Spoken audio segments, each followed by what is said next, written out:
540 WAUK, Milwaukee's real news and great conversation. And now on your FM dial at 100.3. Here's your Daily News Roundup.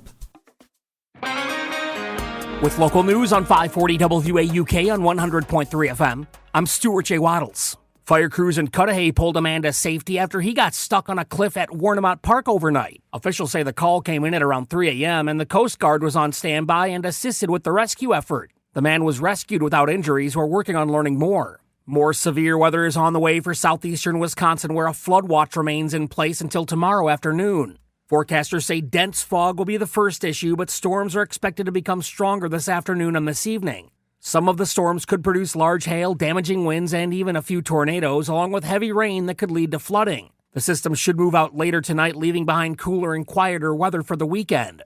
Milwaukee city leaders say flood cleanup is still underway after more than 1,000 service calls for flooded streets, sewer backups, downed trees, and property damage. Mayor Cavalier Johnson says crews will keep removing debris left behind by floodwaters, and he's asking people to help by keeping trash out of the drains and sewers. Fire officials also warn people to not drive through flooded roads, saying swift water can be deadly and sinkholes are possible. People can call 414-286-CITY to report flooding or downed trees. Again, more storms and rain likely tonight, the latest coming up in the forecast. It's all news all morning from 540 WAUK on 100.3 FM. Milwaukee Sewer District says this week's heavy rain has triggered a sewer overflow, the first of the year. MMSD says the overflow started Tuesday night and that it may be looking into 5 other sewer problems in Milwaukee, Bayside, and River Hills. Officials say the untreated water release into the lake and rivers helps protect homes and businesses from backups. They're still urging people to delay water usage if possible to help the system. The National Weather Service has now confirmed 6 tornadoes from Tuesday's storms. They were reported in Dodge, Waukesha, Walworth, Racine, and Kenosha counties.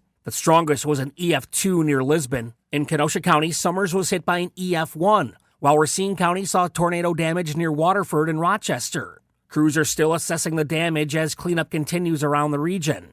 Federal prosecutors say a Franklin man took money meant for low-income families and used it for himself. Nael Jabbar, who owned Hotspot Supermarket in Milwaukee, pleaded guilty to wire fraud and filing a false tax return. Authorities say he traded SNAP benefits for cash and kept part of the value, taking more than $1.6 million from the program meant to feed people in need. Prosecutors also say he failed to report money he moved into his personal accounts and spent on travel, shopping, and loan payments. Jabbar faces sentencing in July. And again, more severe weather tonight, the latest coming up in the forecast. And that's the local update. It's all news all morning, 6 to 9 on 540 WAUK on 100.3 FM. News anytime at WAUKradio.com. I'm Stuart J. Waddles. With Civic Media News, I'm Terry Miller. National Guard troops are in Columbia County helping with flooding as heavy rain continues to impact parts of Wisconsin. About 100 soldiers are working to protect roads near Portage, building sandbag barriers to keep drivers safe and prevent damage to the interstate. The governor met with troops yesterday and thanked them for stepping in to deal with rising water and storm cleanup. State officials say the emergency declaration will help speed up support to communities still recovering from tornadoes and flooding earlier this week. They're preparing for more storms tonight and throughout the weekend. In western Wisconsin's congressional race, Democrat Rebecca Cook outraised Republican Congressman Derek Van Orden by nearly $1 million to start the year. Cook raised $2.4 million overall, compared to Van Orden's $1.3 million, and now leads in cash on hand heading into the August primary. She's in a primary against Rodney Rave, a former legislator for the Ho-Chunk, and Eau Claire City Council President Emily Burge.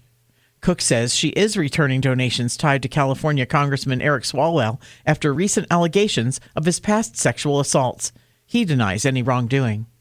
Republican lawmakers are accusing the State Department of Public Instruction of breaking Wisconsin's open meetings law during a nearly $370,000 trip to the Wisconsin Dells. According to a WPR report, GOP officials say the DPI met privately with a testing vendor to review exam questions without proper notice.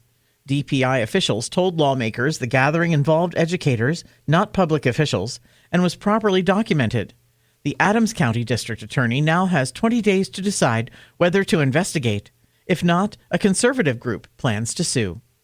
More news is available at civicmedia.us. The Brewers meet the Marlins. Hi, I'm Mike Clemens with sports. Baseball tonight in Miami, where the Brewers open a 3-game series against the Marlins. Yesterday, the Brewers left home with a 2-1 victory over the Blue Jays. After the game, reliever Trevor McGill on why he got into a shouting match with the Blue Jays dugout. I was rubbing balls on my leg. Somebody on their bench, I think it was Schneider on their bench, was complaining about it. I looked at him. I said, I promise I don't have anything on there. Immediately got used from their bench. At 10-8 for the season, the Brewers now in third place behind the Reds and the Pirates. NFL, the Packers tailgate tour wraps up this weekend in Stevens Point. I asked Randall Cobb if he's ever been on the statewide tour before. I have. This is my second time on the tailgate tour. I went back in 2012. Great time. I love it, being able to go around the state and just meet all the loyal fans that have supported us over the years and being able to give back to the community in a different way. That's former Packer Randall Cobb. With sports, I'm Mike Clemens. We have a chance for a few strong to severe thunderstorms late this afternoon through this evening. Hail, wind, even a tornado or two will be possible, so be weather aware later today into tonight. Today, partly to mostly cloudy, 67. Tomorrow, partly cloudy and a lot colder with a high only reaching the upper 40s. I'm meteorologist Sean Cable. Currently, it's 51. That's your Milwaukee News Roundup from WAUK. Find more news anytime at waukradio.com/news. Subscribe to this podcast on Spotify, Apple, or wherever you find your podcasts.